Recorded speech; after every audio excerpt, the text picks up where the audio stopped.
Yes, তো আমারও সেটাই ছিল। এবং এটার জন্য আমি যেরকম আমরা স্কিন কেয়ার করি, CTEBM ফলো করি, ক্লিনজিং, টোনিং, ময়শ্চারাইজিং, এরকমই আমিও স্টার্ট করি ওয়েলোজফিকে আপনাই।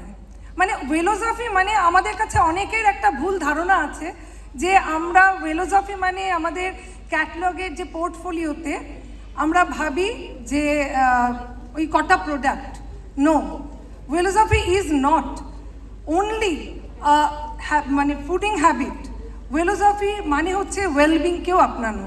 তো আমি ওটাই করি, আমি পুরো মেন্টাল এবং ফিজিক্যাল দুটোই, তার সাথে আমাদের সাপোর্ট করেছিল আমাদের ক্যাটালগের যে একটা বড় পোর্টফোলিও আছে আমাদের ওয়েলনেসে, ওটা।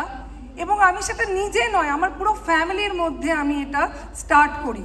এবং তারপরে আমার ট্রান্সফরমেশন দেখে আমি 85 কেজি থেকে 57 কেজিতে ট্রান্সফর্ম করি নিজেকে।